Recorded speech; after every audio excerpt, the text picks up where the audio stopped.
Yeah. Good evening, everyone. It's a historic day. We are on the 74th evening. Can you believe we started with a dream 1 year ago? A dream of creating an Asia-based international body of media educators. The dream now at the penultimate evening of completing its first major path-breaking initiative. Why path-breaking? Because there never was a 75 evening running single program titled Global Communication Education Conclave, organized by any organization to our knowledge in media education field. Me, Professor Ujjwal Chaudhary, the Secretary of Global Media Education Council, welcomes everyone who are present just now in the live Zoom session and also those who are in Facebook and YouTube. It is the penultimate evening of completing this series. This series also in the occasion of the 75 years of India's independence. And what a galaxy of speakers. Today and tomorrow included, we will cross 500 speakers, 500 from every nook and corner of India and from several countries around the world. In this process, we have made new friendships whom we didn't know earlier, people whom we didn't know earlier. Many of them are just now present in this session as well. I, on behalf of my president, Professor K.G. Suresh, the Vice Chancellor of Makhanlal Chaturvedi University, Vice President Dr. Ambarish Saxena, the Dean of DME Media College of DME Academy under Indraprastha University, Vice President Dr. Umashankar Pandey of Kolkata University from Calcutta, and Vice President Dr. Shahid Rasool from Central University Kashmir, and every other member of our mentor board, secretariat, working committee, and the research review committee. And also on behalf of our foreign friends, just now I can see the leader of the Bangladesh GMAC, Professor Dr. Sheikh Safiul Islam, the Dean of Green University, present in this audience just now. And similarly, there are bodies coming up in Africa, Nepal, and several other countries as well. On behalf of everyone, I welcome the family once again, and those who are appearing first time. Some of the scholars are appearing first time in this session. I welcome them as well. But today, not getting into the subject is very close to my heart: development communication and community media. But I know a gentleman for whom this subject has been his life and bread, and he is the leader for today.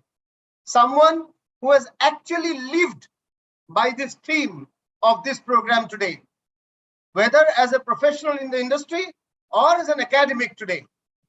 So I have the pleasure of introducing now member of our working committee of Global Media Education Council, Professor Divakar Shukla, who is the moderator and the leader of today's program. Professor Divakar Shukla currently is the Dean and Professor of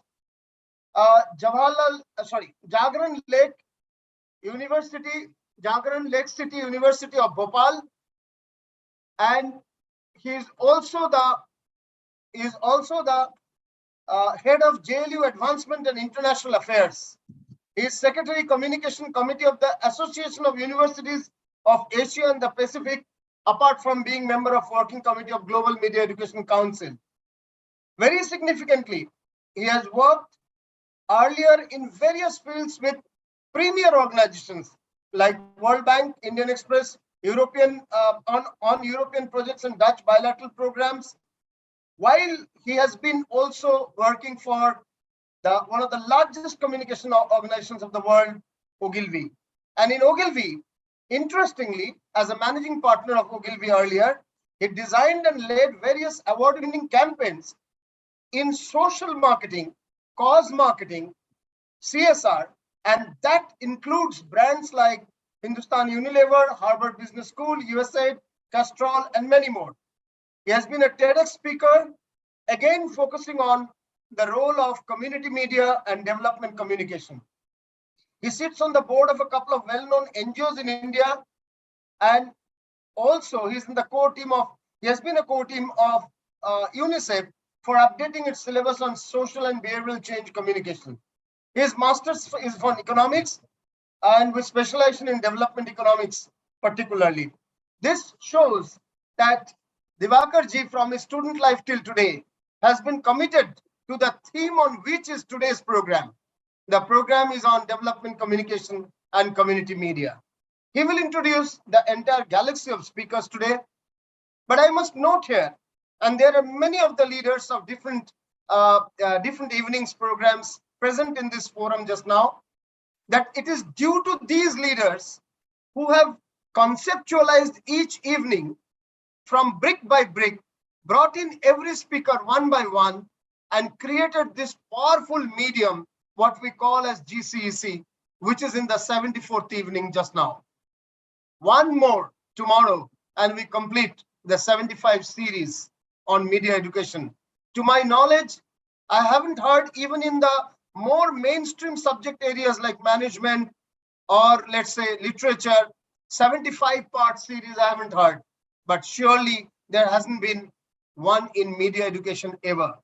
And interestingly, we haven't confined ourselves to only academicians.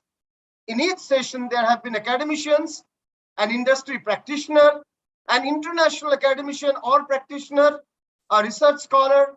There have been a variety of speakers, and even people from government backgrounds. They brought in multiplicity of aspects or perspectives. There has been usually a research scholar as well. And I must tell also, before I hand it over to Professor Shukla, that these whole series of 75 programs, for those who have joined first time, we are coming out with 3 books. One book is the 75 Jewels of Indian Media Education. Each evening, we are honoring one of our colleagues, one of our peers, senior peers mostly, those who have contributed immensely to the field of media and communication education across these last 75 years. So one book on that. One book is on that, Jewels of Indian Media. I hope the sound is okay. Yeah, Jewels of Indian Media and Communication Education. The second book is on research papers. There have been already 62 research papers. We are selecting around 45 of them. And that's another book. And the third book is the summary or write-ups given by our foreign speakers, our chief guests and other speakers, including the working committee members. That's Reflections on Contemporary Media and Communications. 3 books and 1 YouTube channel with 75 evenings edited version, 75 films. And that means 500 speakers. Fabulous, as you will know it just now, even today. So these are the immediate outcomes. We will soon meet for discussing what next. But that will come. We will cross the bridge as it comes. Just now, we are very happy that we could seriously create a force. In fact, many of us haven't met one another face to face yet. It's only recently that I could meet Divakar ji on his campus. And I'm happy that he hosted me on his campus for 2 nights. It's only recently. There are many others who haven't yet met. I can see Ashwati Varghese, a professor from Kochi. I haven't met her ever, anytime. I mean, there are many others around the country. That's the beauty. All the foreign speakers, except 2 or 3 of Bangladesh, I haven't met anyone. We haven't met anyone physically, face to face. I see Vinod ji, I have heard his name so many times, but we haven't met face to face. That's the fun. This program brought together 500 scholars, including those who are today and tomorrow. It's a little 1 or 2 more than 500, in fact. So with this background, with this initial comments and also introduction of the leader of this evening, I retired just now. I'll be a silent listener and learn on development communication and community media, which is also close to my heart, but I cannot claim the commitment that Professor Shukla has on the topic. With this, over to you, Professor Divakar Shukla. working committee member, moderator, and the leader for today's evening. Thank you. Thank you so much, Professor Ujjwal Chaudhary. Thank you so much for this. And, I am very delighted is because, at times when there is a session happening, you end up, wishing that you have the best people around you to kind of not only enrich you, but also guide you in a way. And I think the topic, as you said, Professor Chaudhary, is definitely very close to my heart because that's what I've been brought up in terms of, and not just in terms of academics or from a professional perspective, but also from a family perspective. My father has been into the governance, into the civil services. And the only thing I saw from my childhood was to see how communication impacts on ground in terms of governance and those things. So it's very close to me, not just purely from an academic or from a professional perspective, but also from a family perspective, too, so to say. So to have people like Professor Pravrala in this session, Professor David Moldhair, Rajkumar Jha, who I have seen as I was working in the industry, have Pradeep Ghoshji, who's an amazing mentor and Ashoka Fellow when it comes to social entrepreneurship. And most amazingly, honestly, to have my senior colleague Kanchan ma'am as a session chair for today is what else I can ask for. And I'm thankful to them, all of them, in one go, they all agreed to this particular session. Extremely, extremely delighted and extremely honored that, we were able to do this. This topic, the set of speakers that we have today, they have spent a lifetime in this particular area, communication for development or community media. And all of them are leaders, not only in terms of what they have achieved, what they've done. But I keep on talking, and there are so many people I've met in these two particular spaces who have been mentored by these people as well, who understand the nuances of this subject and very, very well. And I think that is the whole purpose of this particular session, to bring around not only whatever is known, as far as these subjects are concerned, but also to have some sense of a critique, what is missing in these areas. A lot of talk happens in the academic circles, in the universities, to teaching development communication or communication development, whatever you want to say. Eventually, at the end of it, these mentors and masters would share with you their perspectives on what are the areas which are still waiting to be unearthed and discovered. What are the things which are new ways of looking at this particular, as topics in itself? And is there a way of actually making these areas more effective also? So I think those are the bigger things. And we all know, everybody out here in this particular session know that communication is vital to human development per se. Interestingly, in the communication for development, or for that matter, from a community media perspective, I think it's the processes which are very central to the empowerment. And many of you would have heard these words when they come up as a part of your research, or as a part of your classrooms, or as a part of discussions. These empowerment, the benchmarks, social norms, impact, effectiveness, often they seem, many times you understand that, many times you just use it for the heck of it, I say. I have often seen, and this is purely more from an anecdotal perspective, I've often seen that people interpret communication for development, or for that matter, community radio, in a sense that it is just one of the assets, one of the platforms where you are able to communicate to the wider audiences.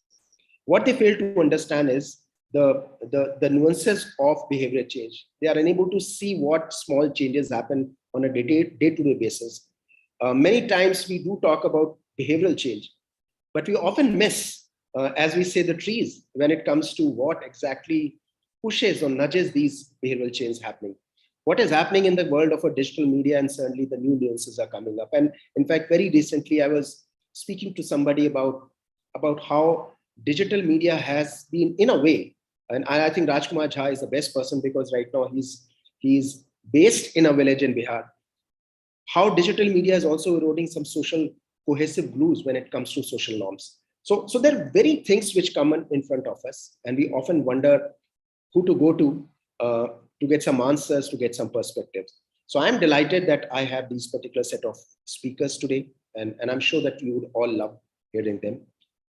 As I go forward, I would love to introduce the session chair, as I said, who's with me and who's been, it's just not a question of she being around and guiding us in many things, but we often chat on various other things. And I see the kind of a passion she brings to the subject of community media, media education as a whole and communication for development. I wanted to kind of introduce Kanchan Malik ma'am, and many of you know her very, very well. She is a professor and former head of Department of Communication in the Central University of Hyderabad. She's a faculty fellow with UNESCO Chair of Community Media since 2011 and editor of the newsletter CR News. She obtained her PhD in communication from University of Hyderabad with a dual master's in economics and mass communication. She worked as a journalist with the Economic Times and as a faculty in 2 reputed state universities before joining the University of Hyderabad. Her teaching and research has been in the areas of community media, women in community communications, journalism studies, and media ethics. She is a co-author of The Other Voices, The Struggle for Community Radio in India, published by Sage in 2007. Her recent book, Community Radio in South Asia, Reclaiming the Airwaves by Routledge in 2020 is co-edited by another legend, I would say, Professor Pavarala, who's also here. So hand it over to you, Kanchan ma'am. Please take it forward and shepherd this entire session for us. Thank you.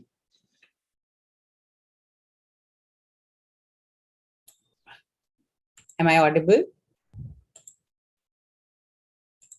Am I audible? Yes, ma'am, you are. Okay.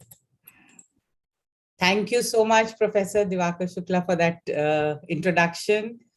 Thank you also to Professor KG Suresh, Professor Ujjwal Chaudhary, Professor Amrish Saxena, President, Secretary, and Vice President of the GMEC for organizing the Global Communication Education Conclave as a platform for some serious academic discussion, something that Professor Ujjwal Chaudhary was describing very well. And of course, a big thank you to Professor Diwakar Shukla for picking the crucial topic, communication for development and community media for today's deliberation, something that is very close to my heart, as he has explained already, something we are very passionate about.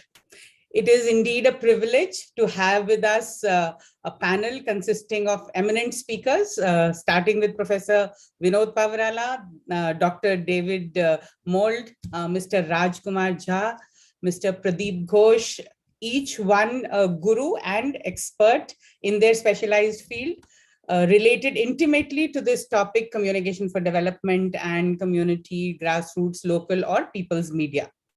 We are all looking forward to your presentations, but what I'm trying to do is to sketch a brief context of the theme to set the ball rolling.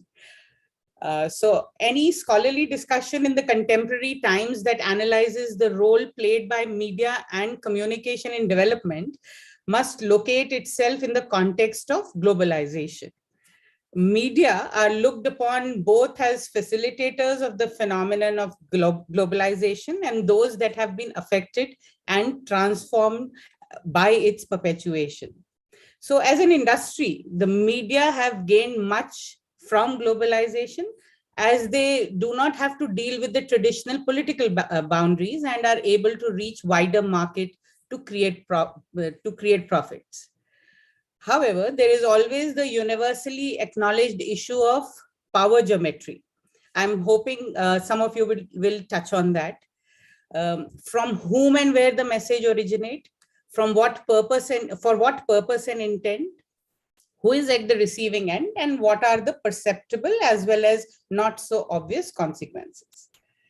Scholars concerned about cultural sovereignty and cultural rights contend that media globalization has contributed to a one-way transmission of ideas and values that result in the displacement of indigenous cultures. Even if there are multiple outlets of media that we see today, hundreds of channels and seemingly heterogeneous content that cater to local ethos and culture in local languages, much of the grammar, constructs, and methods of organizing and creating media are such that they feed into a globalized corporate structure. Moreover, the production values of a globalized marketplace aided by cross-media ownership leads to what we call an oligopolistic control of all media channels by big multinational companies, resulting in a democratic deficit. This is the phenomenon that is being observed not just in South Asia, but across the world. Hence, an analysis of media globalization that I started with compels one to think, who do global media speak to and about? Are there any communicative spaces that remain open to be used for progressive social change that we are talking about? What purpose do media serve in making this world a more conducive place to live in for those at the margins of development and human rights? Is globalized media and advancement of communication technology catering only to those with political or economic clout? Development and social change advocates, some of whom are here in our panel today, and communication rights activists are apprehensive about the appropriation of media, either by the state for its own propaganda or by the market for its hegemonic purpose of influencing the perceptions of the people or for making profit, of course.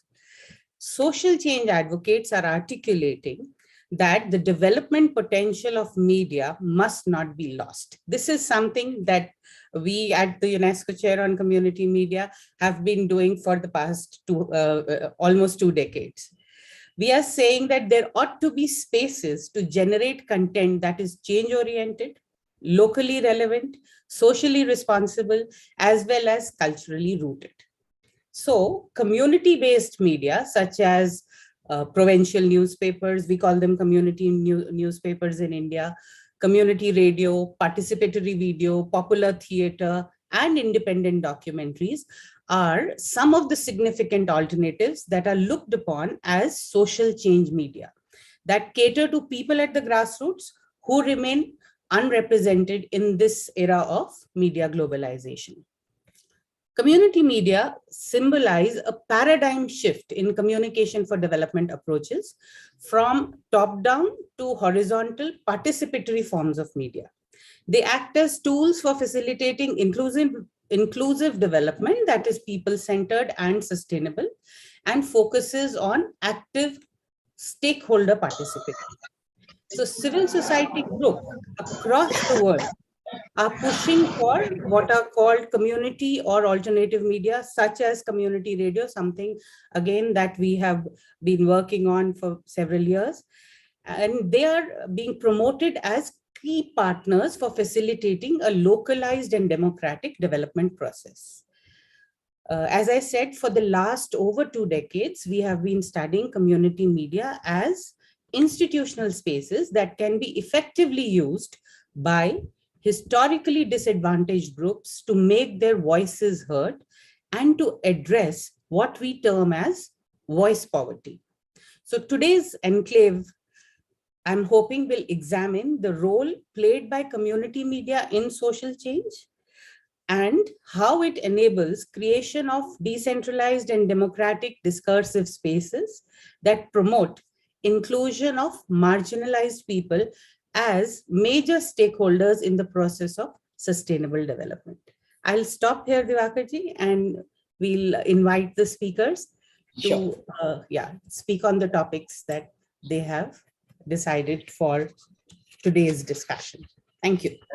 Thank you so much, Kanchana. Thank you so much for this. And I think you raised extremely relevant points, and I could latch on to the last point when you mentioned about this voice poverty. I mean, it's very interestingly you put many of the concepts, and I'm pretty sure some of our speakers and experts who are here will be able to kind of enlighten us and tell us a bit more about it.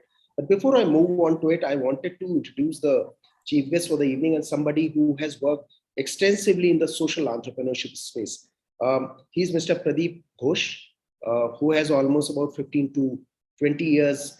I mean, he was working almost initially in the corporate sector, but he always worked, wondered, that's what he says, always wondered while every industry has research labs, except for the social sector. So he stepped out of his corporate world and became the founder and president of Oasis, a social innovations lab in India in 2003. His model has resolved many long-standing problems and issues like social security for rural, urban, and differently abled education, both urban and rural, community livelihoods, volunteering, etc. It turned out almost 9 social innovations, out of which one has been implemented nationally by Government of India. One has been adopted by the state government and volunteer groups. One has been replicated by universities internationally. 4 are being replicated by other NGOs, and 2 are at the pilot stage. He was selected as a Ashoka Fellow in 2004, which is part of the Global Association of Leading Social Entrepreneurs since 2004. Right now, he is also the co-founder of AIC RTech, which is supported by Atal Innovation Mission, Niti Aayog, for the past 5 years or 6 years. He's also the official mentor for the Startup Hub India and is available for mentorship to many other startups. He brings a huge amount of perspectives on how social entrepreneurship can actually bring about a lot of social impact on ground. He works with children, he works with women, and especially he works with the youth. So I invite Mr. Pradeep Ghosh to talk about the issue in hand and also his perspectives on the topic that we have in front of us. Mr. Pradeep Ghosh. Thank you so much, Professor Diwakar. This is such a wonderful introduction, and I'm so happy, so honored, and feel so dwarfed in front of such media intellectuals out here. I'm not a media person, I'm not a communications professional, so whatever I may speak would be not using the vocabulary of the media industry, because I'm more of a development professional. So please forgive me for not using the media vocabulary, but I would like to, add on to the points, to the challenges what Professor Kanchan had raised in her talk. And there were some very evident challenges, and in fact, she picked up a lot of my points. So I will have to add more points to it now. But primarily, I would just begin from my experience in the development space and the role of communications that I've seen there. So development or communication for development was primarily aimed, as you all know, and I also read a bit more, that was primarily aimed to promote development of people, right? And what happened ultimately was that communication for development basically became a kind of a unidirectional thing. Instead of being, bidirectional, multi-directional, it became a unidirectional. Of course, media has been a vehicle for this whole communication, but the entire thing became unidirectional. And how it became unidirectional, I can say it, that when communications was conceived from the development perspective, it was primarily aimed at sharing policies, information, rights, opportunities to people. And henceforth, this became a one-direction communication. Community media was also perceived in a very similar manner, starting off with, as we all know, community radios and the other forms. For example, the street plays and other things as well. But what happened ultimately was community radios also became only points of broadcasting information unidirectionally, right? Because the perception has always been that the audience of community radios or the audience of communication for development are the receivers, and the ones who are broadcasting are the givers or the announcers. That has been the perception, and therefore, it is more of information spreading rather than being a bidirectional or a multi-directional thing. The problem was that all these communities that we are talking about, for whom development is intended, also have a lot of assets in terms of their own culture, their practices, the traditions, the rituals. There are certain practices which are actually very beneficial for the whole community. But these assets were never considered worth as information to share on a broadcasting platform or to share with each other. For example, two community radios sharing information of each other. It was intended that way, but how much it became possible over a longer period of time is a big, big question. So these assets were ignored and development was pushed unidirectionally to these people. The development that these people, the policy makers, so-called, who were sitting in their own, confined spaces, were seeing development for those people as the development of urban spaces and the development of rural spaces as urban spaces as well. So taking development from urban to rural, that was the primary aim. The assets of these communities were ignored and were later on, over a period of time, with this kind of a unidirectional communication, the next generations could not retain those assets for very long. And that is probably one of the big reasons that I see in the development space, is one of the big reasons for today's communities becoming completely dependent on development policies of the government and others. They feel themselves quite, limited in terms of capacities. They do not consider their own practices as assets, whereas they also see the urban spaces as aspirational and real development. Now, over a period of time, these practices which had been protecting the communities from economic and social influences from alien spaces, these kind of practices started dissolving and went into oblivion. A lot of practices are not being done anymore in these communities. The next role came of the social media, which took over the role of the community media now. And as the proliferation of smartphones and other such devices started happening in communities which were considered to be the beneficiaries, as these kind of devices started proliferating into these communities, social media ended up becoming a citizen's eye, or a third eye of citizens. And now this social media saw the difference between the real development and the development that is being faked. So they started viewing those things, and they came into a space where social media, taking over the role as community media, became a critic of fake development, which is right, absolutely right. That is where the voices came in, right? So voices of the unheard, those came in. But what happened at the end of it is, today, the whole community media, or in fact social media, has become a kind of a communication battlefield between the supporters and critics of quote unquote development. And the result is that the community is completely lost in this whole valley.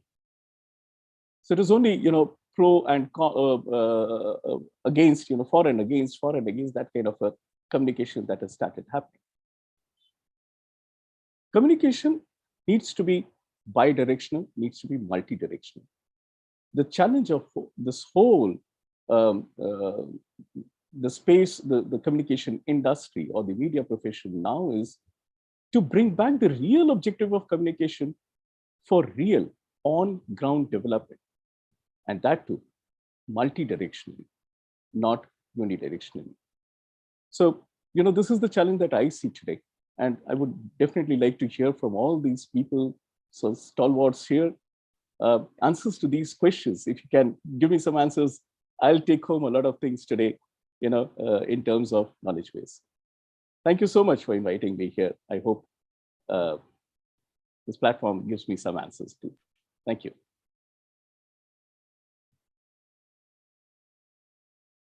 Thank you so much, Pradeepji. It was very interesting. And before I come to the next part, I think you raised some very interesting points when you talked about how social media is actually, kind of aping the kind of a community outreach, which you talked about. And I think interestingly, when Professor Pavrala would talk about, or for that matter, what Kanchan ma'am spoke about. And I think before we come to the next part of it, which again is a very important and a interesting, phase of this particular session, where I would be inviting Professor Vinod Pavrala to be not only to be our speaker as a keynote speaker here, but also from the GMEC side. Every session goes on almost about 73 sessions. Some top media, eminent speaker and a media educator has been awarded for the stellar contribution to the space of media education and the research. And I think today, we are all very happy that everybody feels that Parvala sir should be that one person who should be honored today amongst all of us, because I think his role, his contributions are immense. And I would request, this particular award to be given to, Parvala sir. And before we invite him to speak and address all of us. So if you can please go ahead and, reveal the award, Eminent Media Educator Award for Professor Vinod Parvala, please.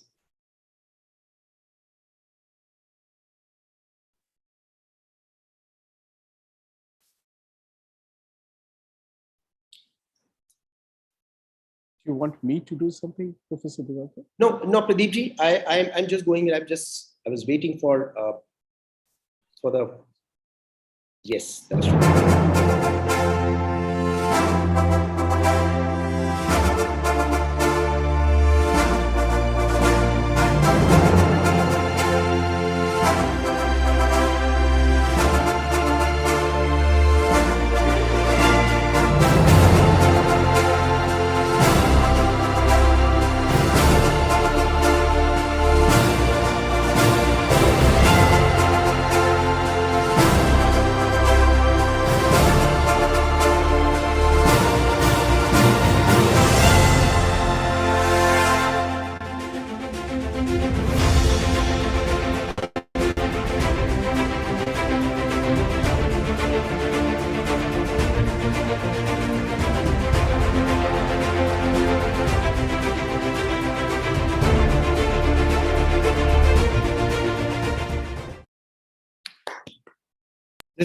This is just phenomenal. And Parvala sir, so nice, that the entire council, and honestly, this was being talked about, and many of people who came to know that you'd be here in this particular session. And I know many of them have also joined because you were here. We all wanted to honor you by doing this, and the council and the team would be, sending you this particular, framed piece of award to you at your university, to you. And it's an honor that you accepted this particular honor from GMEC side. On behalf of everyone, I thank you for it. And before I invite Professor Parvala to speak to all of you, I wanted to, although most of you would be knowing him, but he's a senior professor of communication and serves as a UNESCO chair of community media since 2011 at the University of Hyderabad, India. After obtaining a PhD degree in sociology from University of Pittsburgh, USA, he has taught at Virginia Tech, Blacksburg, USA, and IIT Bombay, India, before joining the University of Hyderabad. His teaching and research has been mainly in the areas of communication for social change and community media. He has been actively involved in research, policy advocacy, and capacity building in the field of community media, not only in India and elsewhere in South Asia, but also in East and West Africa and parts of Europe. He's the author of Other Voices, The Struggle for Community Radio in India, published by Sage 2007 with Kanchan Malik ma'am.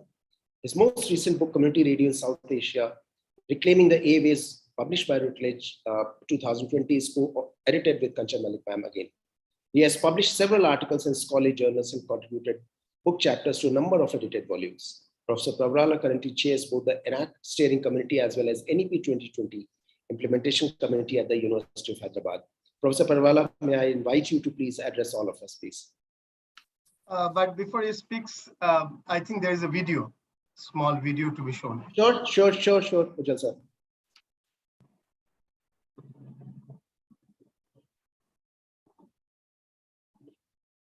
The host may kindly show the video.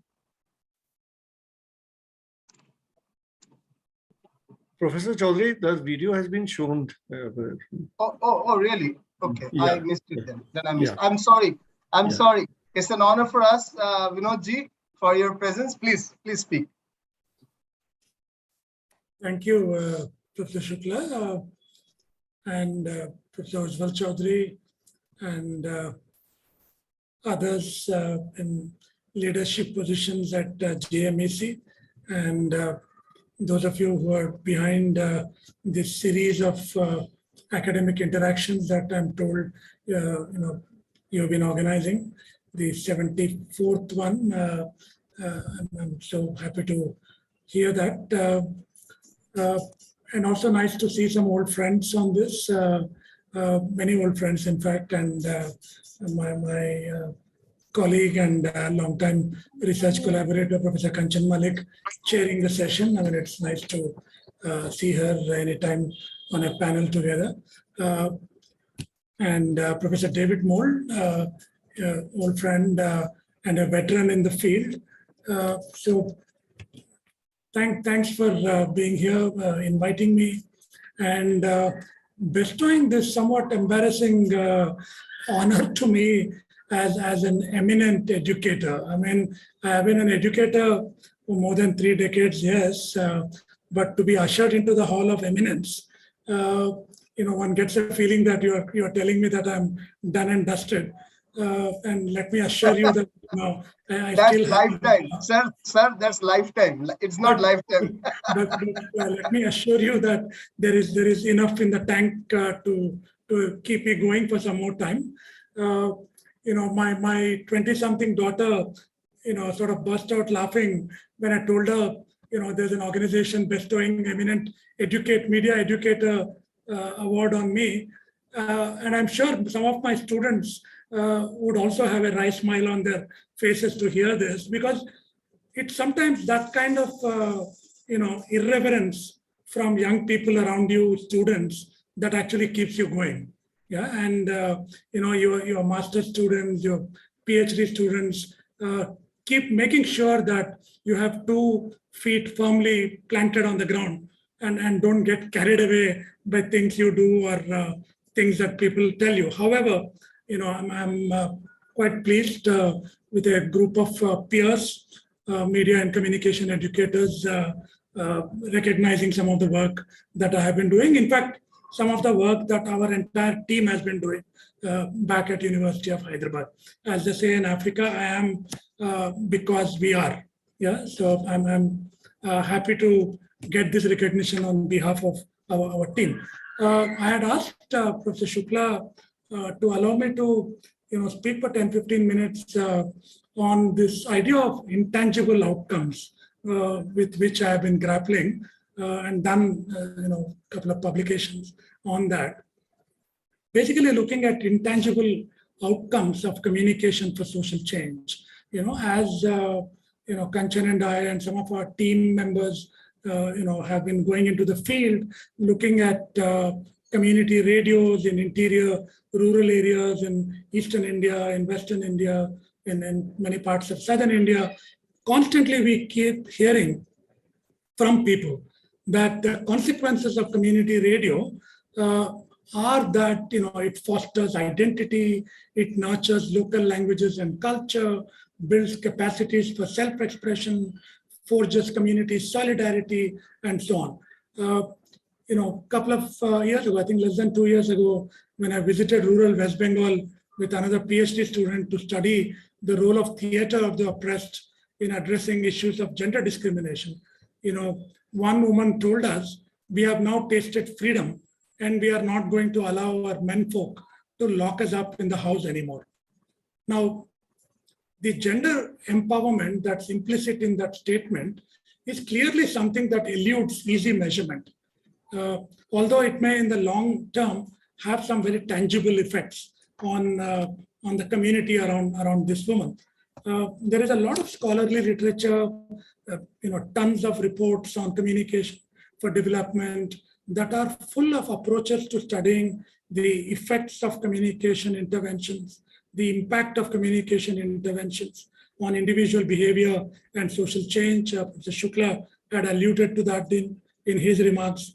And all of these are within a certain hegemonic evaluation matrix that emerged as an integral part of what some scholars have referred to as institutionalized C4D, or some others have called the corporatization of communication for social change. And such hegemonic approaches are known to privilege the observable, the concrete, the simple, and therefore measurable outcomes of social change to the neglect of more complex, more emergent, more processual outcomes, which I am suggesting could be called intangible outcomes. And there are others in the field who have talked about it.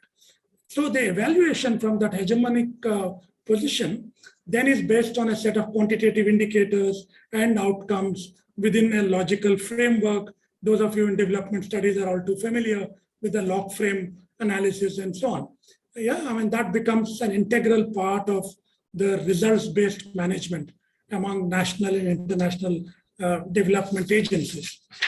Over the last 2 decades, the C4D enterprise grew into a substantial presence in the global development scene, and there has been some acknowledgement. Let's admit there's been some acknowledgement of intangible outcomes from strategic communication, but with not very adequate and satisfactory solutions about how to account for them in our evaluations. Yeah, the World Bank's Development Communication Sourcebook states quite unambiguously that both tangible and intangible outcomes of C4D are equally valid and relevant. And it goes on to mention things like mutual understanding, empowerment, conflict resolution, and so on, as outcomes that are significant, but those outcomes that are difficult to measure, that defy easy measurement. So the document recommends adoption of qualitative research designs for understanding such issues. And of course, there are a lot of attempts in the field at quantification of intangible outcomes through, for example, what many people refer to as proxy indicators. That's a viable solution. Yeah, if you are trying to measure how happy people are, then you come up with some indicators that can be measured. Happiness itself is not measurable, but there are proxy indicators that make you understand how happy people are. Bhutan is an example of that. We can talk about it if there is any time.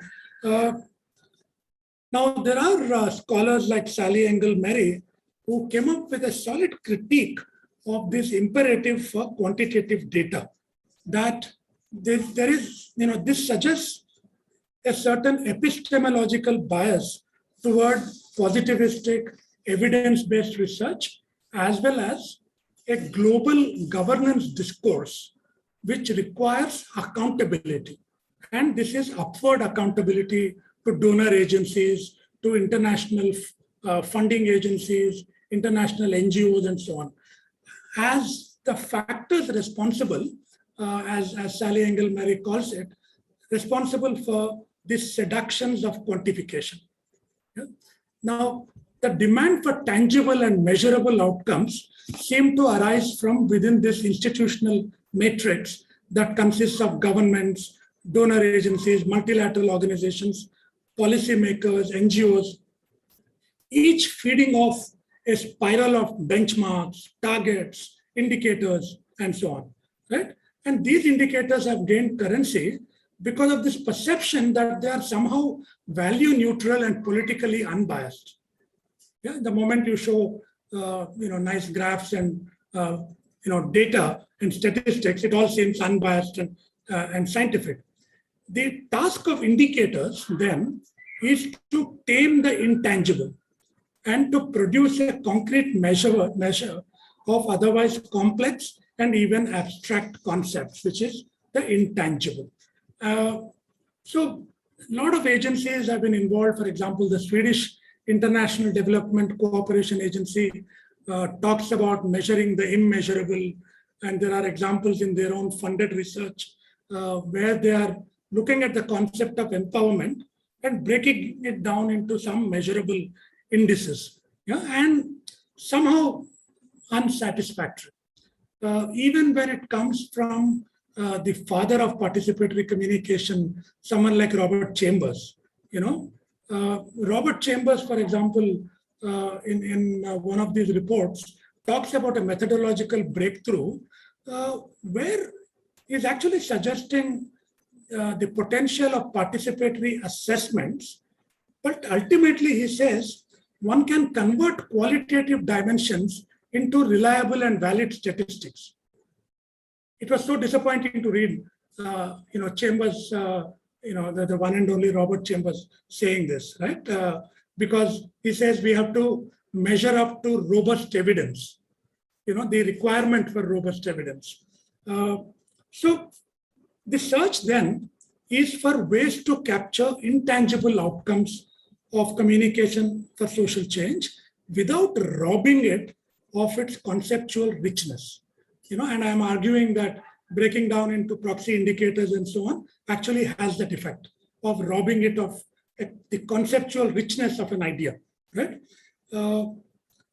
And the search then leads people into more interpretivist paradigms of social sciences, and interpretivists emphasize how actors construct meaning intersubjectively, make sense of the world in which they live.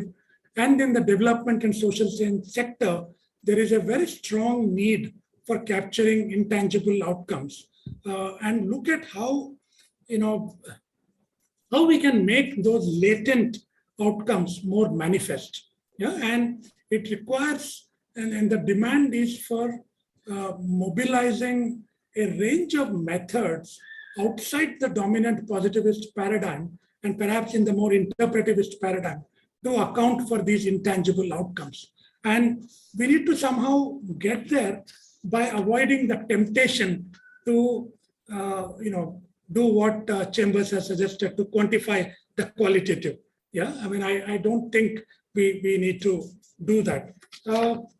Finally, what I want to say is that, referring to what my colleague Kanchan was saying in her remarks, talking about voice poverty and about listening to the voices of the marginalized, I am suggesting that, I mean, the larger work that in which I spell this out, I am suggesting that recognizing the intangible outcomes of communication for social change and accounting for them in institutional practices of impact evaluation are not only ethically warranted, but also methodologically prudent. Yeah. So the recognition of such outcomes and their integration into our evaluation practice is essential. The process of social change is to be underwritten by principles of human rights, principles of social justice, equity, and listening to people's voices. In summary, what I'm trying to say in this work on intangible outcomes, which I'm sort of beginning to share in various platforms, is that I'm trying to offer an epistemological argument that superficial attempts to reduce the complexity of people's experiences into quantitative indicators is problematic and indicative of a certain technology of knowledge production. Yeah, and I am also making a political argument that excessive focus on tangible outcomes and the desperate attempts to tangibilize the intangible comes at the cost of voices at the margins, comes at the cost of social justice and equity. Yeah, so let me stop here, and if at all there is some time in any discussion, I'll be happy to, share some examples and engage in a dialogue. And once again, thanks Professor Shukla and Professor Chaudhary for inviting me to this platform and share a perspective that's still emerging and something that I'm working on. Thank you very much. Yeah.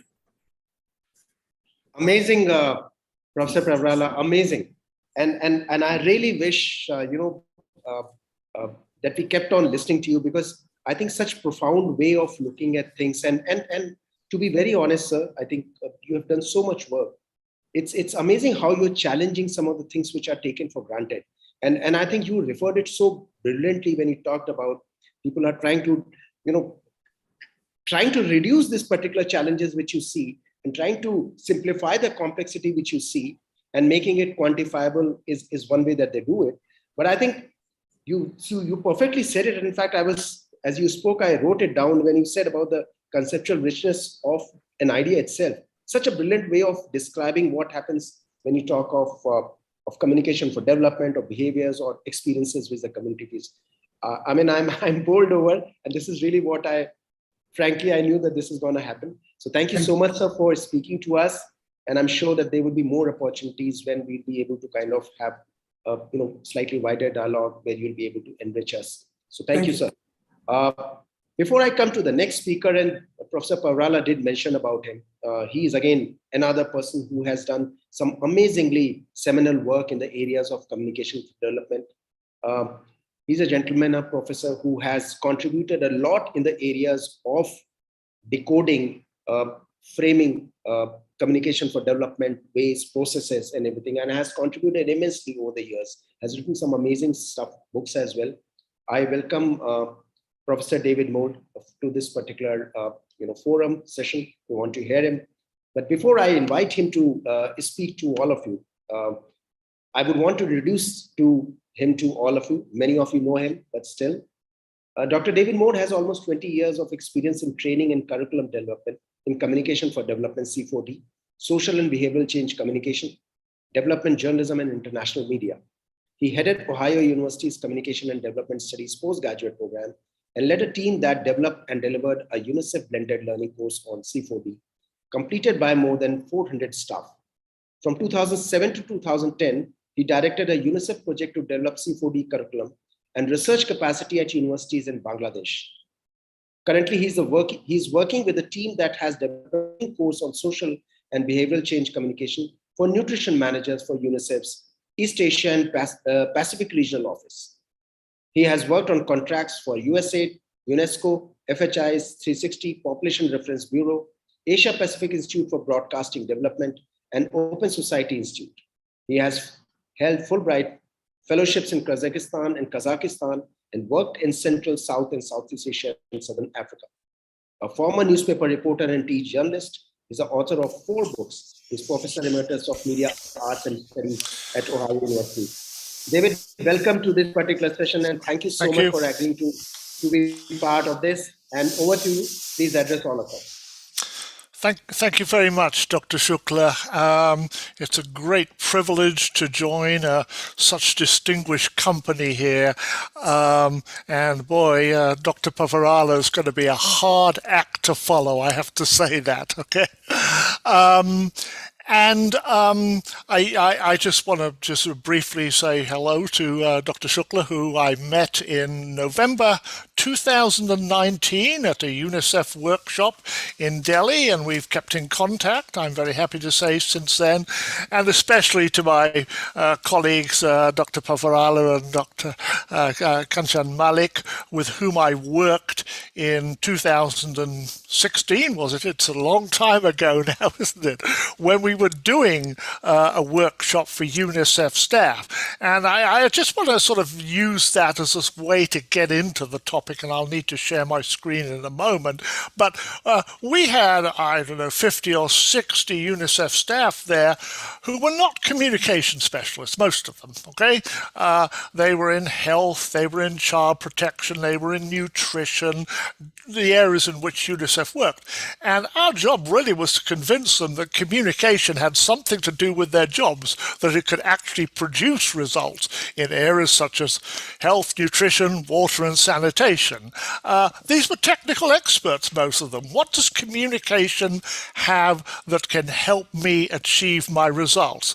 And that's the kind of the way that I kind of want to lean in on this, because communication for development, social and behavior change communication has always been something of a stepchild, I feel, within the international development field. And there are some significant changes going on now in terms of thinking about it that I kind of want to highlight for everybody. But I really want to echo what Dr. Pavarala said about measuring the immeasurables. I mean, so often I've been in a meeting or a discussion with some development professional who says, and I said, well, I don't know how you're going to measure empowerment or equity or social or this social norm. And they said, well, you have to, because it's in our country program. The donors expect a measurement there. So you come up with something completely artificial, really basically to satisfy donors. Okay, if I could share my screen, that would be great. Let's see, I'll find my PowerPoint here. Okay. Are you seeing something there? No, not yet. Not as of now. Not yet. Yeah. All right. Let me just. I'm sure you can share. I suppose the host can help. Yeah, There we are. yeah. Yeah. Okay. Yeah. Good. All right. Okay. We'll just start from the beginning there. All right. Okay, well that's the title. You don't need to read that. Okay, so this is the way in which people working, academics in social and behavior change communication have typically looked at what they do. They recognize that we need to have change at different levels, at the individual level, the interpersonal, community, organizational, and also at the policy level. I remember a discussion with a UNICEF. Actually, he was head of UNICEF C4D for India, Mario Mosquera. I'm sitting in a traffic jam, I think in Hyderabad with him, and I say, and he says, UNICEF can, work in a district, for a couple of years, make a change in the lives of a few 100,000 people. My time is better spent in Delhi, going from ministry to ministry, trying to get an increase in budget. That's the sort of the advocacy level there. So, we look at different strategies here. And I think if you look at things like social mobilization, capacity strengthening, community engagement, these are communication, but they're about more than communication. They involve other methods, other approaches as well. So anyway, this is kind of the classical social ecological model from Brenner that many of us use to think about how we need to work at different levels using communication. The trend, if you look at what people are talking about, I mean, I can't say I'm a party to some of these discussions, but there's been, I think, a trend, one I've really noticed over the recent project I've been doing for UNICEF East Asia Pacific Regional Office, where people are talking a lot more about social and behavior change rather than social and behavior change communication. And trying to, distinguish between the two is a little difficult.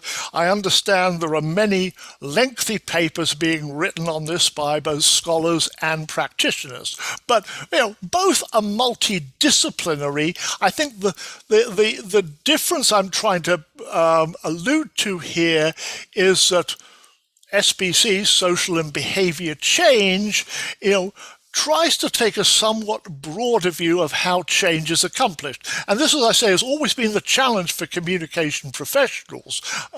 Sure, we can achieve a communication objective.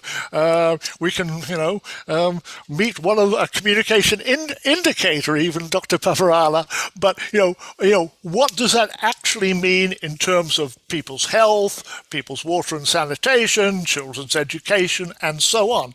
So there's been, I think, an increased focus on other things or non-communication factors that can lead to both individual and social change. So I think the whole debate now is being framed more within social and behavior change and how communication can contribute to that. So, I think actually a lot of energy has been wasted on the terminology here, but, it is something that is really going on, certainly in the UN agencies, in USAID, and I'm sure in government circles as well. So I'm just going to use the example of I kind of borrowed a slide from one of my colleagues on this project. I don't do really good slides like these, but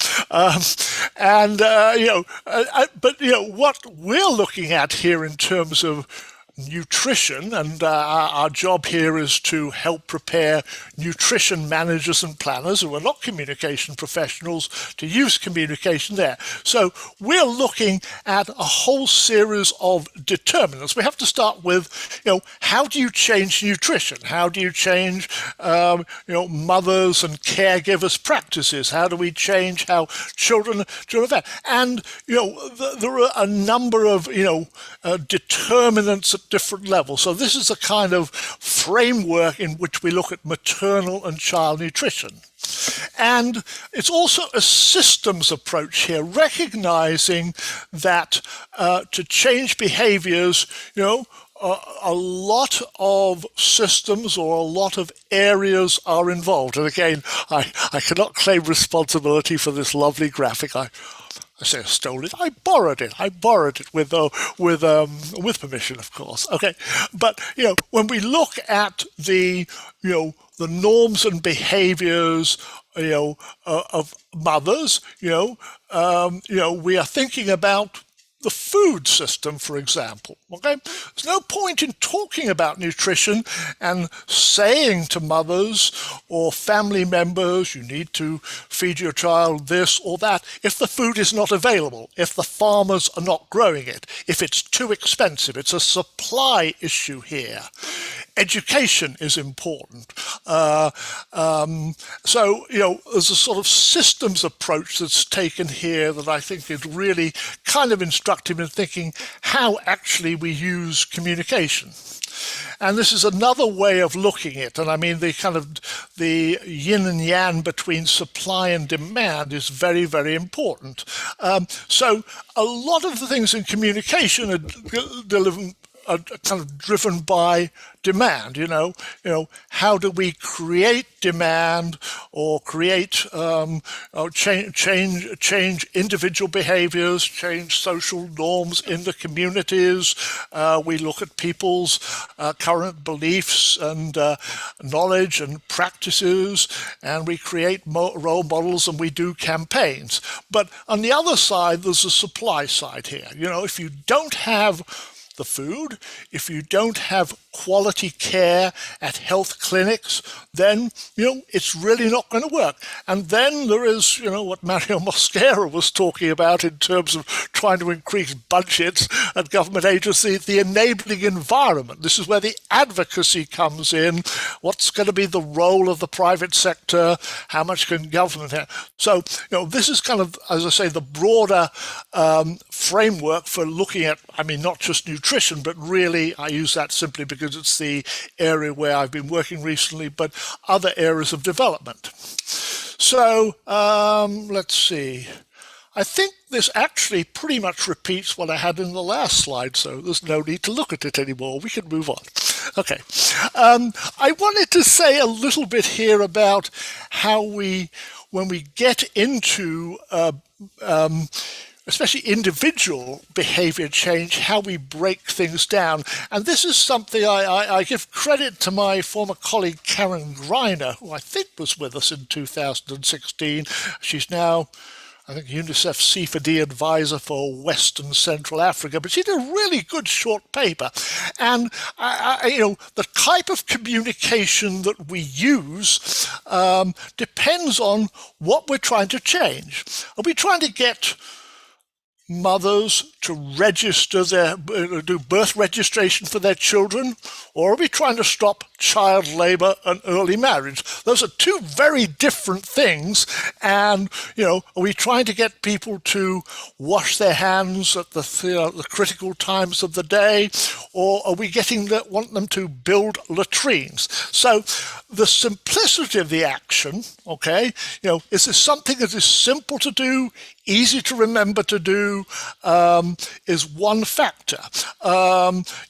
In nutrition, there are all sorts of recommendations for young children for cooking a certain porridge, a certain nutritious porridge. Well, if the recipe is too complicated and cannot be followed, then that will not happen. So the simplicity of the behavior is important. Frequency, how often do you have to do that? And level of control. How much, gets into areas of self-efficacy, how much does the person, in this case in nutrition, probably the mother or the caregiver, how much control does she feel she has to be able to complete this? So, I say level of control, the degree to which the individual has the power to accept or practice. And then we always seem to come back to social norms. And I know Dr. Pavarala's working on metrics to measure social norms. I'm sorry, that's a joke. But, you know, I have to echo what he says. I mean, I really, you know, so many times we are asked to try to measure the unmeasurable thing here. And I really, you know, on something like early marriage, you can go out and, or other attitude, you can go out and you can do a social survey and people will answer from a series of, you know, predetermined questions on the questionnaire and say this and that. But what actually changes, measuring the change, is so very difficult. Anyway, so social norms require longer interventions. And I like particularly this graphic here, or well, one or two graphics here, because, you know, kind of, you know, I think it shows, you know, the interconnection here between behavior attitudes, and look at the bottom here, you know, so what the mother believes others do, the influence of friends and neighbors, those sort of interpersonal and community connection, and what the mother believes others think she should do. Those are the social norms and normative expectations. So I think this is quite a good way to sort of conceptualize how we look at change. Just a list of what we would call preconditions for change here. Positive intentions, you know, believe, and I think that most behavior change and most social change includes some kind of cost-benefit and benefit analysis. And finally, self-efficacy, believe you have the ability to perform the action. So this is the other graphic that I think is pretty interesting here. So on the kind of, what is that?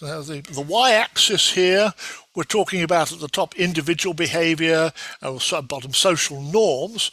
So you know, as we move from individual behavior to social norms, the more complex the communication interventions have to be, and the longer term ones. And again, this comes back to what Dr. Pavarala was saying, you know, short-term donor targets, objectives, indicators, you know, create a kind of a tyranny here, you know.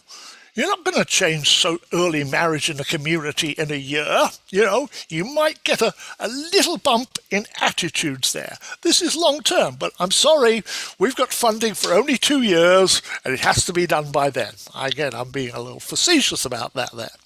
And then we get into these sort of the supply-demand nexus here on, I guess that's, I'm not a mathematician, the x-axis, I guess, direct impact. So direct impact, this is where communication can make a change. So at the top, we're looking at individual or family choice. We can have an impact there. And social norms, you know, long-term an impact. But when we get to something where additional resources are needed, there has to be adequate healthcare at the clinic. You know, the staff at the clinic have to be trained. There has to be an adequate food supply. Then that's the supply side, and additional resources are required. Communication by itself cannot create the change. So that's all I wanted to share with you there, and I hope I've been reasonably close to time there. Trying to get us a little back on schedule here. So thank you, everybody. I have to leave in about 10 minutes for another thing today, but I really want to thank the speakers so far today who have contributed. I certainly learned a lot, and it is wonderful to renew my virtual contact with Kanchan Malik and Vinod Pavarala and Dukasha Shukla. Thank you all so much, and I hope to see you all in person sometime. Thank you. Thanks a lot, David. Look forward to seeing you back in India sometime. I hope so. Hyderabad is one of my favorite cities. I have such good memories about it, and I do some travel presentations on it, and Hyderabad usually pops up somewhere. I think it was your colleague Usha Mata that described Hyderabad as a soft landing for Westerners, a kind of city where you can, where the Westerner can sort of easily adapt. So I've enjoyed my visit there. Let's ask Divakar sir, Professor Divakar Shukla to have us all in Bhopal this time. Right, okay. We shall definitely do it. In fact, Kanjan ma'am, when me and David were speaking, I mean, he was talking about 2019, we did discuss a lot about Bhopal actually to start with. So maybe, God willing, we'll all meet up at some point of time soon. Thank you so much, Professor David. It was absolutely wonderful. And to kind of have Professor Pavrala talking about, the issues and all the intangibles, and you kind of, topping it up with such interesting insights, taking example of nutrition and what really works, what doesn't work. It's outstanding in terms of some insights which gave it to us. So thank you for this, and lovely to see you again. I move on to this, another speaker who not only, senior to me in terms of what he has done, but also a very dear friend, Rajkumar Jha. He's amazing. I mean, and some of the work that he has done over the course of his journey into communication is something that I have always taken inspiration from. And I'm sure that when you hear him, you will understand the authenticity of what he has done and what he brings to the table. Rajkumar Jha, and this is how he describes himself. He says that I come from a sleepy village in Bihar, district Madhubani, known for birthplace of Sita. We are Mathilis from Asian kingdom of Mithila. Early childhood, I lost interest in formal education system, so I took this on myself and started learning about what was of interest to me. History, religion, literature, travel, music, photography, life not necessarily in the same order. In order to keep this going, writing, helping theater and radio production, Anchor kept me alive financially. From one door to another at the age of 22, I was in the advertising world, joined Ogilvy, Benson and Mather as it was called then, selling soaps, shampoos, detergents, cosmetics, batteries, toothpaste, banking, tractors, from a rupee pack to 10 lakh worth tractor. Met people, understood communities, art, culture, socio-cultural regions. Mentors ordered me to work for social sector, family planning, immunization, TB, HIV, vector diseases, self-help groups, microfinance, water sanitation, list is long. 2014, Raj joined the political advertising team of Ogilvy under Piyush Pandey and managed campaign for BJP and several government projects like Jan Dhan, Ujjwala, Udan. After states elections and 2019 elections, he shifted to Bihar, his native place. Here, he works with government on health, have an NGO and works with community. He also has a community radio, heads health, education, agriculture and development studies is what he works with. He's a visiting faculty to many institutes and past president of Rural Marketing Association of India, TEDx speaker, communication person in short, and he says he's farmer now by choice. Raj, over to you to address all of us. I know that you have such rich, and because we have Professor Pavrala as well as Kanchan ma'am out here, your experiences of community media as well as radio is going to be great, insightful for us. Over to you, Raj. Thank you. Thank you. Am I audible? You are. Can you hear me? Okay. Yes, yes, you. Thank you first for getting me here. Lots of things to learn. As I said, that I am not from a professional background, so to say, with a lot of academic degrees with me. So whatever I tell you may be very different than what you people teach or practice. So take it with a pinch of salt, but that's how I am. While selling soaps and detergents and shampoos, some people from John Hopkins got me into this job of come and help us in rural India for our kind of work. And I just quickly took it over to my dissecting table and said, what is different? I also do the same job. You also do the same job. So what's the problem? And then we found some of the problems which what you call social developmental sector was very different than the advertising world. And at the end of the day, I am an advertising person, as we discovered. So first I found that there was too many jargons, and too many jargons in every brief I used to get. Lots of acronyms, which we won't know what they are. I mean, there must be some list given that So for a simple brief, which could be one paragraph, I'll get an RFP of 24 pages, not knowing where to start, where to end, where to read, what is required. Too much stuck to formulas. These are differences I found. Too much stuck to formulas. I'll just elaborate it with a couple of one-line examples. Like I was asked to do a flip chart for Ranchi, tribal belt, and I was told, paint everybody, every picture or every person in a tribal look, tribal dress. And I said, why? They said, no, that is how they will like it. So I said, okay, because when I went for the recce, I found pictures of Bollywood heroines in their houses. So I said, okay, I'll do both. And then when I took it to public and asked them which one you like, they liked the one which I had done. You know, nobody wanted to see their own faces, you know, dark color, skin, or really tribal look. Similarly, many such occasions where I found that too much being said on based on formulas. I also figured out from where it was coming. Now, we are a storyteller for 5,000 years. We've been telling development, social communication through Panch Tantra, from other stories. So, and here we were told, because we were funded by USAID, UNICEF, you know, all those kind of people, that structure it like this, do it like this, make it like this. So, and we used to get lost. So I finally had to tell them, let me do it my way. If you don't like it, or if they don't understand it, let's arrive at that point, and then from there we will take. And I also found that we're not moving along with the time. So whatever was very good, say 15, 20 years back, may not be right now, because the kind of media exposure the kids are having there, the people are having there, it's not the same thing. 30 years back, they would like folk program in their village. Today, they dance on a DJ. So if you want me to do the same thing, I have to arrive at somewhere in between. And then that's how we have to use our capabilities of talking to people. And it is a two-way communication. It cannot be one way. You know, I can't be getting up every morning and telling, hey, wash your hands with soap. You have to give them an answer. Why? What's wrong with it? What I am doing, what is wrong in that? What I'm supposed to do? What is good in that? Are we equipped with all kinds of decisions? Then I also found a lot of language issues. We use language which is understood by none. And why we do it, I have no problem. I just don't understand. We use words which are not spoken in common people's parlance, you know, the kind of Hindi which we use. A very prime example I have is for people who will not understand Hindi, somebody will have to help. There's a line for breastfeeding, which says, Stanpan, Sankalp nahi, Vikalp nahi, Sankalp hai. So now this cannot be understood by anyone. Even if I'm a Hindi person, you will not be able to understand what I'm saying. All you are saying is, कि माँ का दूध सबसे अच्छा है.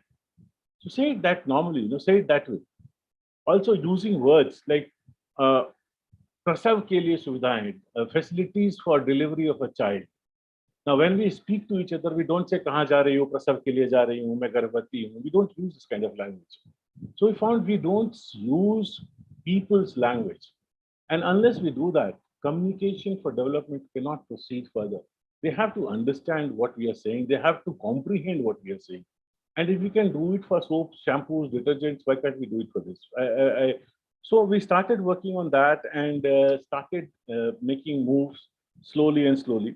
And with the research of that, what happened was that we could take little bit from the past, from the folk, the art, the culture, and little bit from modern things.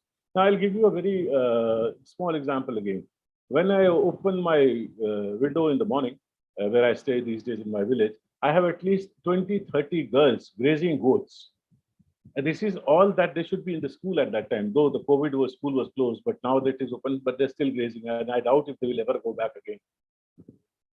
And we found that what can be done. And one day I found one of the local NGOs, they had made a song. And that song complains, the daughter is complaining to mother, mother, I will not go grazing goats. And mother says, why will you not? Who will do it? She says, I don't know. But when I go, these boys tease me. They laugh at me. I want to study. I want to become like a teacher. I want to do this. I want to. It's a song. It's a song in the traditional folk manner. Now, this, when people heard, they started crying. And I really saluted that small agency which was doing this work. You know, you have to actually tell them what wrong they are doing, why they are doing. They have their own issues. They have their own problems. You can't just say, okay, you can't have child labor. If you don't have child labor, the child in agriculture farm is a reality. So why can't the school be done after 2 o'clock? Which doctor has said that the school has to be read at 6 o'clock in the morning? We have whole day sunlight. Shift the school. Shift as when they are free. So we don't adopt. We are stuck by formulas. And that is where the problem is. We have Supreme Court orders. We have substantial research on things like the basic primary education should be given in mother tongue, because that's the easiest to understand, follow. They speak the same language at home. But we will not do that. We'll instead try and do something which is very, very different, and we force things onto them. Nothing changes over time. Like I must have done at least 20 flip charts on diarrhea. Tell me what will change in diarrhea? Nothing will change in diarrhea. You eat something, you get infection, use it. That's it. And then you know what to do. Give you ORS. People are like, I say, recently I worked on COVID for Bihar government. And this was the biggest communication debacle we could ever get into. Nobody knew what we are doing. Good injection, power, mask, no mask, what mask, hand sanitization, somebody saying work, somebody saying not work, doctors, activists, everybody put together trying to create a confusion.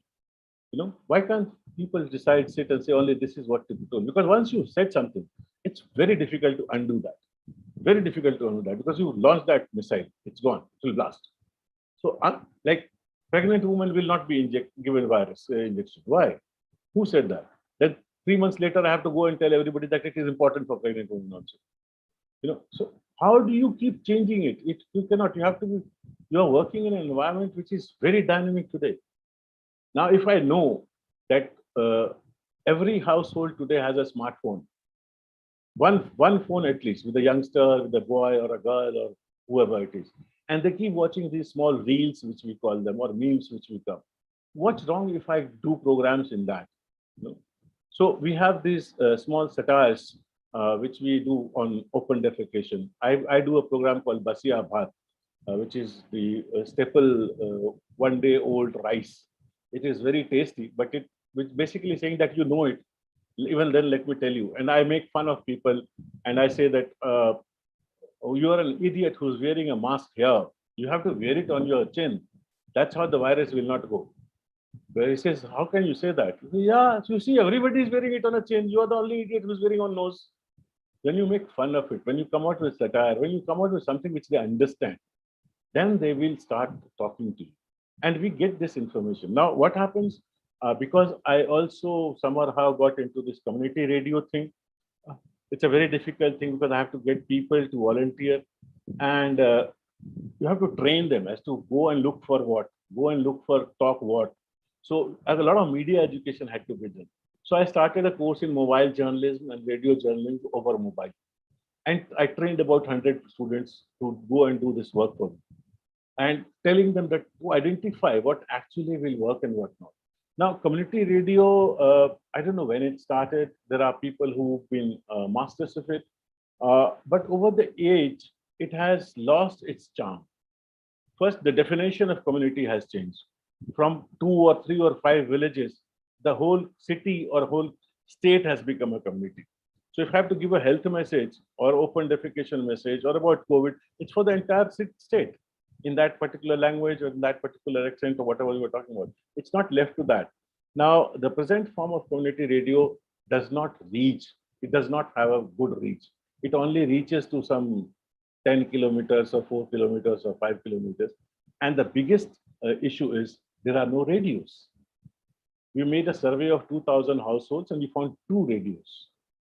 So what will they listen it on? And the system which the government allows us, you cannot hear them on mobile. You can hear it around 2 kilometers or 3 kilometers kind of a distance. So the whole thing, if people don't have sets, what will they hear? And we keep forcing that. And I am having fights with government, with other people, seniors in the industry who are into community radio, that we got to change. The amount of programming which can be held, because again, the subject matters are same. Like I work with agriculture, education, health. These programs are same. So if the main programs are done in a language which is across and parked at a place so that everybody can share it. So nobody wants to. And when there is no money, how will communication happen? Community radios don't get money. There is no money given to them. And without money, how will they do this communication part?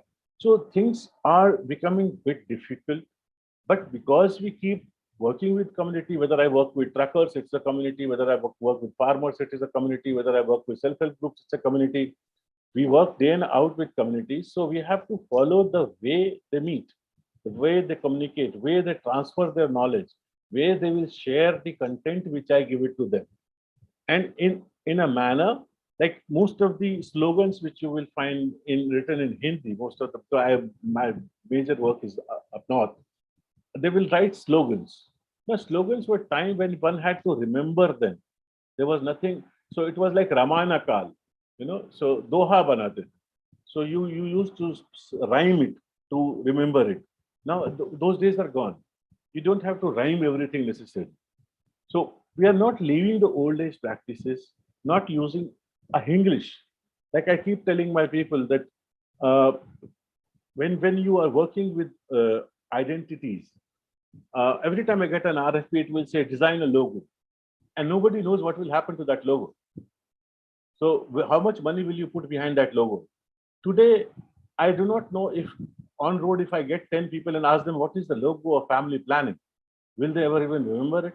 But that lal tikon, that red triangle, everybody knew, because it was seen everywhere. It could be drawn anywhere by a human being, by anybody who could do it. Simplicity, expenses on logos, expenses on lines. Nobody is thinking them as a campaign. And unless that happens, unless we keep repeating to make it top of mind, there's so much noise around us today that you tend to lose what has been said today and tomorrow. At the same time, when I'm working again as a political writer, when I'm working for campaigns of politics, we have systems based out of booth to state and center. So whatever PM says, by afternoon, it reaches every booth level worker. Why WhatsApp? So what's wrong? If I want to deliver my health message or development message through community machines, it need not be the radio. So now we all are shifting to internet-based radio. You don't have to get stuck with that 50-watt transmitter which delivers nothing, and with several laws to manage it. Today, in half an hour, you can start a radio and there is nobody to guide you. You can do whatever you feel like. Do the way you want to do the program. So we are not changing with times. We are not learning from others. We just want to be, classified as that I am a communication development professional and I will do this way because this is how it has been done internationally, or this is how the books have been written. And we are masters of documentation, sir. Very sorry to say this. Even a failed project in this area, the documentation is so good that you feel like this was it that was created. At the ground, you may not find a single thing like that. And we've seen that. I 100% agree, unless it is measurable. Somebody is paying for it. And if the returns are not there, I sell soaps, I sell detergents, I have to sell in kilos.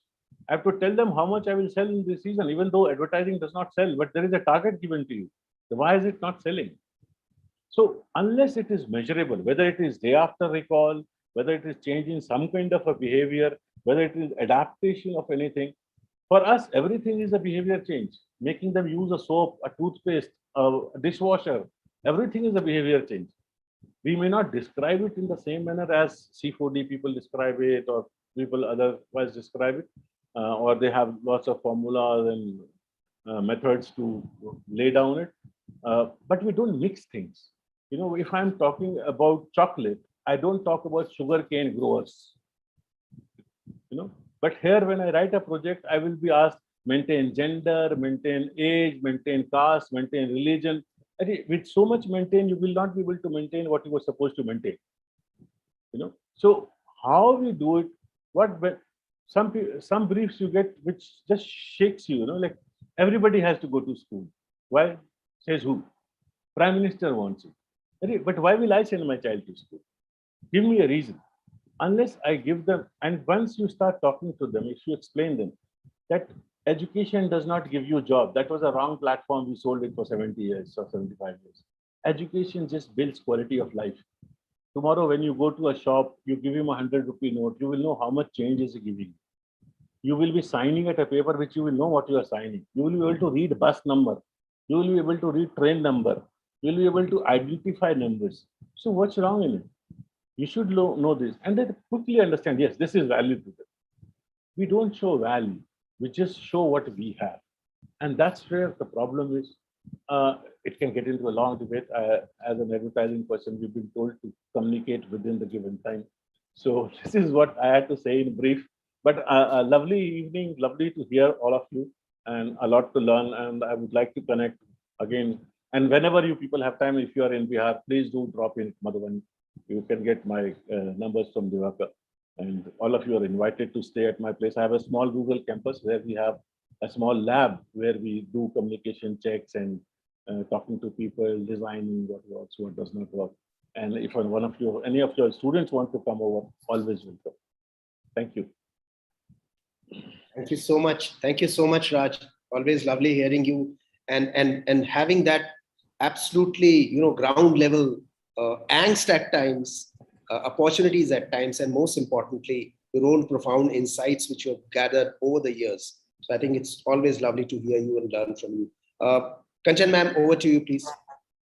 Okay, all right. So you gave me 5 minutes to set the context, and now you're giving me just 5 minutes to sum it all up. You can take 10 minutes, Kanchan ma'am. It's all yours. No, that's okay. Otherwise, I would have spoken like for 15 minutes on one topic, right? All right. Okay, I think you will all agree that we've had immensely engaging, ideas and insights shared with us today by an eclectic mix of speakers from diverse backgrounds. I'll start with Shri Pradeep Ghosh, a seasoned professional. He's reiterated that if communication must be effective, I've taken notes. So I'm just trying to read from them. If communication must be effective at the grassroots, it cannot be unidirectional. It must be multi-directional. So communities have a lot to contribute in terms of culture, practices, and knowledge. Development backed by citizen participation and one that is socially grounded is genuine. Otherwise, he's saying it's kind of pseudo.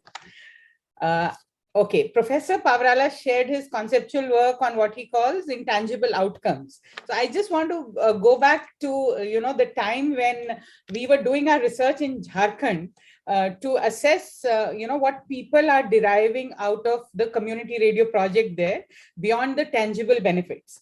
So he had advised us at that time to ask in all our focus groups that we were conducting, how would you feel if the community radio was shut down? Because, there were a lot of people who were trying to say it is not doing anything and so on and so forth. So we were asking everybody, what difference is it making to your life? What if we shut it down? So apart from those who reacted, with utter disbelief, saying, that how can you shut it down and so on, there were others who gave some philosophical answers. And, there were a few who said all development will stop and so on. We still remember the response that was given by a person whose name is Shashikant Mahanto. He was a 22-year-old visually impaired man in a village called Pipra. And he thought that the program promoted an atmosphere of debate and discussion on important issues such as illiteracy and child marriage. And he said that program had brought light to those who had been living in darkness. So he actually said, Andhakar mein jo log rehte hain, unko prakash milta hai. So how do you measure this? We were really wondering, how this can be measured. And, whenever we look at qualitative analysis, the one thing that we always try to say is that even if we want to measure, it is not, it's not just measure to prove, it is measure to improve. Right, so that's the that's the kind of approach that we usually go for. Sometime when we have time to interact, more closely, we'll talk about what we call the community radio, continuous improvement toolkit. Maybe share it with Mr. Jha and Prateek ji also, and discuss about the parameters that we can look at about the principles that guide community media. All right, going on to the keynote address by David Mould. I was a little surprised when he was, giving this big picture on how many governments and international development agencies are rethinking their approach to communication for development and designing evidence-based strategies that take account of broad range of economic, societal, and structural factors. And in some way, they are shifting from social and behavioral change, communication to social and behavioral change, which looks at, some of, which is asking communication researchers to look at how sometimes communication may not work, right? And there are other factors other than communication that have to be taken into account. So if I were to link it to community media, one would, have this caution in mind that community media is not a panacea for all development issues, probably, right? And we have to factor in social, political, economic, cultural, and technological factors, when we look at the potential of community media in communication for development, right? Mr. Rajkumar Jha, of course, he has a lot of question marks to the potential of community media. I think that is something we can discuss offline, right? So a lot of questions that we have answers to, but I think the point that you really, made was that social change happens voluntarily and cannot be prescribed and imposed. So that is one takeaway for us, because if you try to prescribe or impose it, it will be, it will kind of be rejected and there will be resistance to it. All right. Taking this whole discussion forward, for any social journey, I think there must be value and engagement of, we must value and engage the stakeholders. So that is one thing that has come out.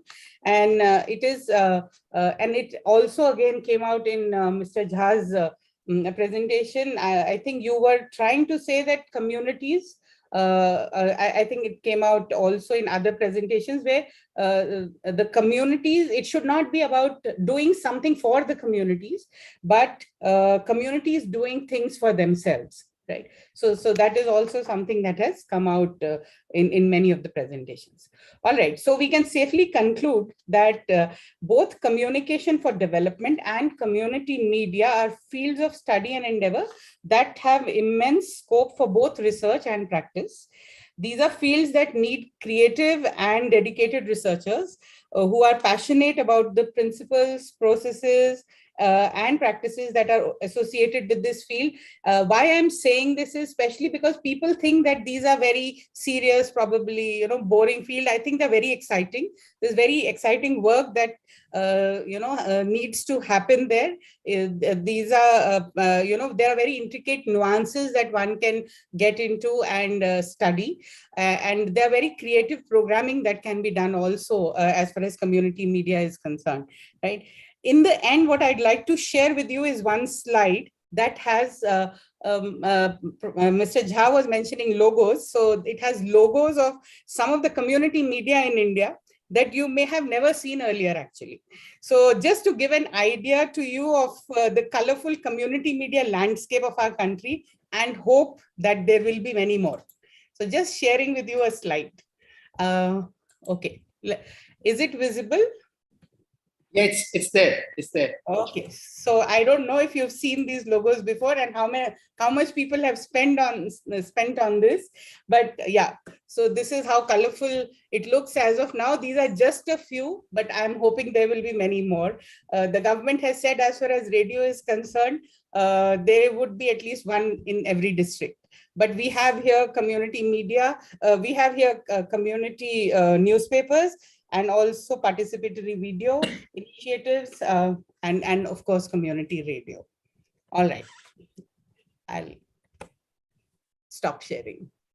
Thank you so much to all the panelists for the wonderful presentations. Thank you.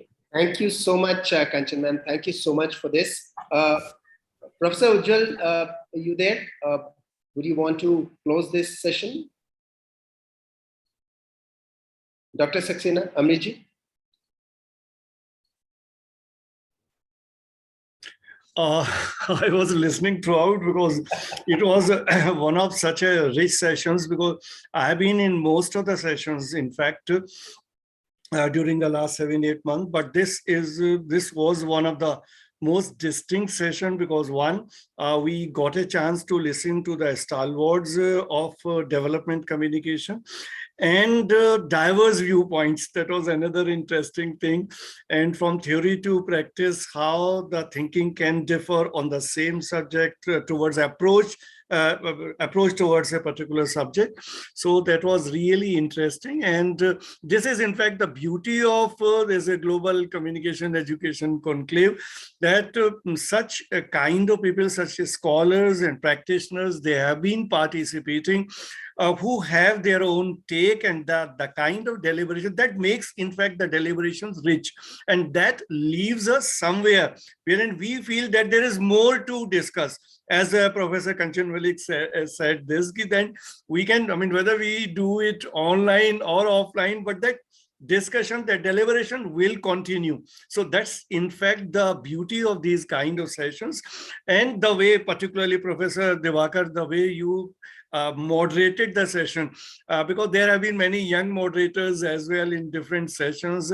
Many of have been my students or my colleagues, and I have been watching them critically as to how they have been doing the assigned job. But the way you handle the entire session, that was really wonderful. That further added value to this session. And talking about these last two sessions, because just one more session is there, and that is the final thing is going to happen tomorrow, the 75th session of this series. And the foreign speakers who have been there in this session, particularly, I also want to make a mention of Professor Wajia Raza Rizvi, who was there in one of the sessions 2 days back. And today also she accepted our invitation to be here. And she has been very patiently listening to everybody. And so I welcome all such people also who could spare time in the last two sessions, as we requested everybody to be here in these sessions and to be with us, because that feeling of solidarity is also needs to be there, that we are here as one entity, and we will together try to create something big which will be to everybody's benefit. Professor Chaudhary is there, so yeah. I just had a comfort break anyway. So thank you for all the entire for the larger part of the talks. I was here, and I was trying to for my own memory, I was trying to write in the chat box some of the key points that I was learning and in the process, and this I've been trying to do in other sessions as well. This particular session is a very rich session, because many a time in some sessions we had ups and downs in content, but this was through and through a very rich in content. In fact, I have to actually listen to the video once again of some of the speakers to really grasp all the content. And thank you, Rajkumarji, for very interesting examples, simple language examples, very interesting examples of how common man's people's language we fail to understand often. So that and the conceptual issues that Vinodji flagged and Kanchanji flagged, we really need to visit the video. That's why we are editing and making a YouTube channel, so that they are kept there for our students and our researchers and ourselves to learn. I mean, I have been a learner throughout this 74th session. I might have attended 30 of them, but throughout and Ambarish ji is very methodically attending most of them. There is Gauri Chakravarti attending most of them. There are many, Dr. Punita attending, Professor Ashwati attending. Many of our colleagues have been attending these sessions. Fabulous indeed. For a while, I worked with World Health Organization. So what most of you have been talking, and particularly our foreign speaker has been talking, I could relate to many of those things. I worked in 16 nations on a World Health Organization mission to cover diseases, to cover discrimination towards people affected by certain diseases. And even in spite of them being cured, particularly in the context of leprosy. 16 nations I visited which have been the most affected by leprosy, India being one primarily. Today, leprosy is in much controlled situation. I'm talking of 12, 13, 14, Brazil and Ethiopia and many other nations. And this debate has been always going on. Can we calculate, can we measure the impact of the communication we are doing? We were doing, journalist workshops. As you know, in India, we call in English the people affected by leprosy as lepers. Even after they are cured, all of us had some disease or the other in life. Even if we had pneumonia or let's say common cold, are we called a former malaria or a former pneumonia patient? We are not. But it's only in leprosy that people permanently are called lepers, even after they are cured. And there is Maharogi, there is Kodhi in Hindi, Kodhi, and Maharogi in the South Indian language, one or two South Indian languages, Maharogi. Now, we had created a movement sort of thing in the community through communication to fight this, in a way, embedded discrimination. Even in films, there are dialogues. I curse you that you are born a leper for next 10 lives. That sort of curses were there. So it was a very interesting 2-year-long association that I had, and went to 16 countries and 16 documentaries were made, and one documentary was shown in United Nations Human Rights Commission annual meet, and that went to get an award as well. So I could relate to what you were saying, and sometimes I was thinking, but the flow of the language and the flow of the points was so fast that I need to go once again revisit the videos to really capture the entire essence of it. Thank you very much. I think tomorrow's 6 or 7 speakers added will be 502 altogether, including tomorrow's progress speakers. And mind you, there are 75 foreigners among them, and there are the rest Indians. So and Indians from every part, from Kashmir to Coimbatore, from Arunachal to Ankleshwar or Gujarat, every part of the country, and not just academics, practitioners, even today also practitioners, government people in communication in the government sector. So several backgrounds have been there. I request all the speakers, Divakarji will get back to you on that, but still I request kindly submit 1,000 words write-up on the summary of what you have said, because we are publishing 3 books. 75 Jewels of Indian Media Education, 1, that's on the award winners. And once again, Vinodji, allow me to congratulate you and thank you for your presence. Professor Chaudhary, if you allow me, or Divakarji, if you allow me, may I request Professor Wajia to make a very brief statement? Yes, surely. She's there on the video itself. And thank you, Wajia ji, to be present second time. Thank you so much for inviting. I think privately sent a comment to Dr. Saxena that you were talking about leprosy, and long time back I did my undergrad thesis on this topic. I think it was wonderful to hear all of you today, and I think it was great to be among the eminent faculty, and all these comments were most wonderful. I think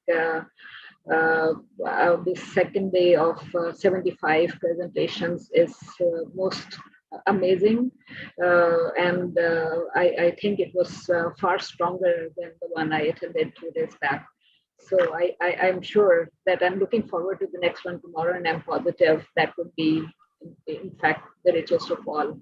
And last 2 sessions were, of course, great. Thank you for inviting me here today. Thank you, Mr. Rizvi. The last point I was telling is that the 3 books require your contributions. 75 Jewels of Indian Media Education is one, where from this session, Vinodji's contribution. And then Reflections in Contemporary Media and Communication from this session, Pradeepji, Kanchanji, Rajkumarji, and Professor Mold. So their contributions. And then there is also a book on the research papers, but in this session there was none. In other sessions there were. So we'll have the research papers as well. So that contribution will be very, very significant, because transcribing from a speech is not always a good thing, and there is a scope of many mistakes. So if you could send your contribution, and we will keep it in common man's language, simple language, and within 1,000 words. It's not accepting the research paper book, which is research papers purely. That's pure academic. but this will be for more large scale common, let's say journalists in general and students in general also would be reading that. So that's about it. And thank you, Diwakarji, for a well-researched moderation and the initial comments, which were so pertinent, and bringing in a powerful panel, because that's a critical part of the leader of the evening. And we haven't succeeded in every evening on that point, I must accept. So today's was an exceptionally powerful panel. Not because we are in this program, I'm saying so. I have been attending almost 30 plus. So it has been really a powerful panel. And let's meet for the last session tomorrow. Whether we are in the panel or not, let's surely meet 7:30 to 9:15. Today is 9:30. 7:30 to 9:30, the last session tomorrow. And thank you, Vinodji and Kanchanji once again, Pradeepji and Rajkumarji once again. Thank you so Thank much. you so much. Thank you so much. Professor and Diwakarji, thank you so much. You have been a pleasure, and Professor Pavrala for taking out time, David, Pradeepji, Kanchan, as well as Rajkumar Jha. I mean, there is some, and an amazing set of people who are there. So thank you so much. Can I quickly request our leader of Bangladesh? I missed him, Professor Dr. Safiul Safiul Islam. Please come. Okay, thank you, sir. Thank you, sir. Am I audible? Yes, you are audible. Okay, thank you to see all the bright faces of development communication and also our communication leaders. Actually, it was very much enjoyable to me to hear all of the expert opinions and lectures, and I'm really pleased to see Professor Diwakar Shukla, whom I met last year in Daffodil International University in such a type of a program. And we were really enlightened with his speeches. And today we also got this opportunity and hope to be in contact with you and also in the next sessions. Okay, thank you so much. Dr. Sheikh Safiul sir, we are expecting a fabulous team in Bangladesh. Yes. Doing a much better work than what we could do here. Yeah, we are now working. 50 years of your independence. We are now working and hope to be in touch with you and also to form very effective and fabulous team to work with you. Okay, thank you so much. Diwakarji, I think Vinod sir also wanted to say something. Yes, thank you. Vinod sir wanted to say something. Yeah. Yes. Yeah. So. Yes, anyone? No, Professor Pavrala wants to say something. Oh, yes, please. Vinod sir. He's not able to hear. Vinodji, are you there? I think his picture is frozen. No, he is there, but perhaps he is not able to listen somehow. Yeah, technologically some problem. Yeah. Okay. Thank you so much. Thank you, everyone. Namaskar and everyone. Bye-bye. Thank you. Thank you so much. Should we take a photograph? Or we are missing? Probably somebody left already. Okay. Yeah. Maybe tomorrow. Okay. Professor Islam. Thank you. Thank you so much. Bye-bye.